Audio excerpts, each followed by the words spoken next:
ಎ.ಎಮ್.ಎಚ್ test ಯಾರು ಮಾಡಿಸ್ಕೋಬೇಕು? First of all ಎ.ಎಮ್.ಎಚ್ ಅಂದರೆ ಏನು? ಎ.ಎಮ್.ಎಚ್ ಅಂದರೆ ಆ್ಯಂಟಿ ಮುಲ್ಲೇರಿಯನ್ ಹಾರ್ಮೋನ್. ಇದು ಪ್ರೀ ಆಂಡ್ರಲ್ ಮತ್ತು ಆಂಟ್ರಲ್ ಫಾಲಿಕಲ್ಸಿಂದ ರಿಲೀಸ್ ಆಗುತ್ತೆ. ಫಾಲಿಕಲ್ಸ್ ಅಂದರೆ ಏನು? ಒಂದು ಹೆಣ್ಣು ಮಗು ತಾಯಿ ಹೊಟ್ಟೆಲಿರುವಾಗಲೇ ಇಷ್ಟು ಫಾಲಿಕಲ್ಸ್ ಅಂತ ಆಗುತ್ತೆ. ಈಗ 20 ವಾರದ ಮಗು ಇದ್ದಾಗ ಒಂದು 6ರಿಂದ 7 ಮಿಲಿಯನ್ ಅಷ್ಟು ಫಾಲಿಕಲ್ಸ್ ಇರುತ್ತೆ. ಇನ್ನು ಹುಟ್ಟೋ ಟೈಮ್ಗೆ 1ರಿಂದ 2 ಮಿಲಿಯನ್ ಫಾಲಿಕಲ್ಸ್ ಇರುತ್ತೆ. ಇನ್ನು ಪ್ರೌಢಾವಸ್ಥೆ ಅಥವಾ ಪ್ಯೂಬರ್ಟಿ ಟೈಮಲ್ಲಿ ನಿಮಗೆ 4ರಿಂದ 5 ಲಕ್ಷದಷ್ಟು ಫಾಲಿಕಲ್ಸು ಇರುತ್ತೆ. So over a period of time follicles ಕಡಿಮೆ ಆಗಿ ಪ್ಯೂಬರ್ಟಿ ಟೈಮಲ್ಲಿ ನಿಮಗೆ 4ರಿಂದ 5 ಲಕ್ಷ ಫಾಲಿಕಲ್ಸ್ ಇರುತ್ತೆ. ಸೊ ನೀವು ಪ್ರತಿ ಸಲ ಪೀರಿಯಡ್ಸ್ ಆಗುವಾಗ ಇಷ್ಟು ಫಾಲಿಕಲ್ಸ್ ಅಂತ ರಿಕ್ರೀಟ್ ಆಗುತ್ತೆ. ಸೊ ಇಷ್ಟು ಒಂದು ಸಾವಿರಾರು ಫಾಲಿಕಲ್ಸು ರಿಕ್ರೀಟ್ ಆಗುತ್ತೆ. ಅದರಲ್ಲಿ ಒಂದು ಫಾಲಿಕಲ್ಲು ಡಾಮಿನೆಂಟ್ ಫಾಲಿಕಲ್ ಆಗಿ ಡೆವಲಪ್ ಆಗುತ್ತೆ. ಈ ಡಾಮಿನೆಂಟ್ ಫಾಲಿಕಲಿಂದ ಮೊಟ್ಟೆ ರಿಲೀಸ್ ಆಗುತ್ತೆ. ಮೊಟ್ಟೆ ರಿಲೀಸ್ ಆದಮೇಲೆ ನೀವು ಪ್ರೆಗ್ನೆನ್ಸಿ ಆಗಿಲ್ಲ ಅಂದರೆ 14 ಡೇಸ್ ಆದಮೇಲೆ ನಿಮಗೆ ಸೈಕಲ್ಸ್ ಆಗುತ್ತೆ. ಸೊ ಈ ಪ್ರಾಸೆಸ್ಸು ನಿಮ್ಮ ಲೈಫ್ ಟೈಮಲ್ಲಿ ನಡೀತಾ ಇರುತ್ತೆ. ಒಂದ್ಸಲ ಫಾಲಿಕಲ್ಸ್ ಎಲ್ಲ ಖಾಲಿ ಆದಮೇಲೆ ನಿಮಗೆ ಋತುಬಂಧ ಅಥವಾ ಮೆನೋಪಾಸ್ ಅಂತ ಅಂತೀವಿ. ಸೊ ಎ.ಎಮ್.ಎಚ್ ಈ ಫಾಲಿಕಲ್ಸ್ ಇಂದ ರಿಲೀಸ್ ಆಗುತ್ತೆ ಅಂತ ಹೇಳಿದೆ. ಸೊ ಇಂಡೈರೆಕ್ಟ್ ಆಗಿ ಒಂದು ಎ.ಎಮ್.ಎಚ್ ಟೆಸ್ಟ್ ಮಾಡೋದ್ರಿಂದ ನಿಮ್ಮ ಹತ್ರ ಎಷ್ಟು ಫಾಲಿಕಲ್ಸ್ ಇದೆ ಅನ್ನೋದ್ರ ಬಗ್ಗೆ ಐಡಿಯಾ ಸಿಗುತ್ತೆ.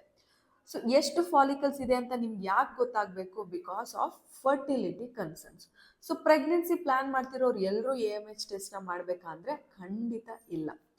ಯಾರು ನಾರ್ಮಲ್ ಆಗಿ 2 ಇಯರ್ಸ್ ಪ್ರೆಗ್ನೆನ್ಸಿಗೆ ಟ್ರೈ ಮಾಡಿ ಈಗ ಇನ್ಫರ್ಟಿಲಿಟಿ ಟ್ರೀಟ್ಮೆಂಟ್ನ ಆಪ್ಟ್ ಮಾಡ್ತಾ ಇದ್ದಾರೆ, ಅವರಿಗೆ ಟ್ರೀಟ್ಮೆಂಟ್ಗಿಂತ ಮುಂಚೆ ಒಂದು ಎ.ಎಮ್.ಎಚ್ ಟೆಸ್ಟ್ ಮಾಡೋದ್ರಿಂದ ಎಷ್ಟು ಚೆನ್ನಾಗಿ ಟ್ರೀಟ್ಮೆಂಟ್ಗೆ ರೆಸ್ಪಾಂಡ್ ಆಗ್ತಾರೆ ಅಥವಾ ಯಾವ ಡೋಸ್ ಕೊಡಬೇಕು, ಯಾವ ಥರ ಟ್ರೀಟ್ಮೆಂಟ್ ಕೊಡಬೇಕು ಅನ್ನೋದ್ರ ಬಗ್ಗೆ ಎ.ಎಮ್.ಎಚ್ ಟೆಸ್ಟ್ ಮಾಡೋದ್ರಿಂದ ಒಂದು ಐಡಿಯಾ ಸಿಗುತ್ತೆ. ಸೆಕೆಂಡ್ ಬಂದು ಯಾರು ಯಾವುದಾದ್ರೂ ಕ್ಯಾನ್ಸರ್ಗೆ ಕೀಮೋಥೆರಪಿ ಅಥವಾ ರೇಡಿಯೋಥೆರಪಿ ತೊಗೊಂಡಿರ್ತಾರೋ ಅವರು ಟ್ರೀಟ್ಮೆಂಟ್ಗಿಂತ ಮುಂಚೆ ಒಂದು ಎ.ಎಮ್.ಎಚ್ ಲೆವೆಲು, ಟ್ರೀಟ್ಮೆಂಟ್ ನಂತರ ಒಂದು ಎ.ಎಮ್.ಎಚ್ ಲೆವೆಲ್ಸ್ ಮಾಡೋದ್ರಿಂದ ಒವೇರಿಯನ್ ರಿಸರ್ವ್ ಎಷ್ಟಿದೆ, ಎಷ್ಟು ಎಫೆಕ್ಟ್ ಆಗಿದೆ, ಅವರಿಗೆ ಫ್ಯೂಚರ್ ಫರ್ಟಿಲಿಟಿ ಆಪ್ಷನ್ಸ್ ಏನಿದೆ ಅನ್ನೋದ್ರ ಬಗ್ಗೆ ಡಿಸೈಡ್ ಮಾಡ್ಬೋದು. ಥರ್ಡ್ ಇಸ್ ಯಾರಿಗಾದರೂ ಓವರಿ ಮೇಲೆ ಸರ್ಜರಿ ಆಗಿದೆ, ಫಾರ್ ಎಕ್ಸಾಂಪಲ್ ಎಂಡೋಮೆಟ್ರಿಯೋಟಿಕ್ ಸಿಸ್ಟ್ ರಿಮೂವಲ್ ಆಗಿದೆ ಅಥವಾ ಒಂದು ಓವರಿ ತೆಗೆದ್ಬಿಟ್ಟಿದ್ದಾರೆ, ಅವರಿಗೆ ಒಂದು ಓವೇರಿಯನ್ ರಿಸರ್ವ್ ಎಷ್ಟಿದೆ ಅಂತ ಒಂದು ಎ.ಎಮ್.ಎಚ್ ಟೆಸ್ಟ್ ಮಾಡೋದ್ರಿಂದ ಗೊತ್ತಾಗುತ್ತೆ.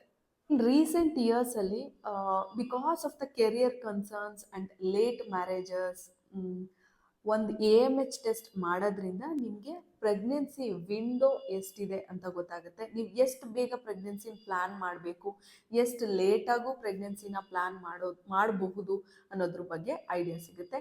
ಎ.ಎಮ್.ಎಚ್ ಒಂದು ಬ್ಲಡ್ ಟೆಸ್ಟು. ನೀವು ಸೈಕಲ್ಸ್ನ ಯಾವ ಟೈಮಲ್ಲಿ ಬೇಕಿದ್ರೂ ಎ.ಎಮ್.ಎಚ್ ಟೆಸ್ಟ್ನ ಮಾಡ್ಬೋದು. ನಾರ್ಮಲ್ ವ್ಯಾಲ್ಯೂಸ್ ಬಂದು 1 to 4 ನಾರ್ಮಲ್ ಅಂತೀವಿ.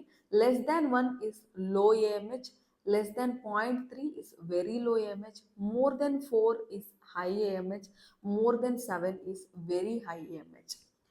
ಆಫನ್ PCOD ಇರೋರಿಗೆ ಎ.ಎಮ್.ಎಚ್ ಲೆವೆಲ್ಸು ಜಾಸ್ತಿ ಇರುತ್ತೆ.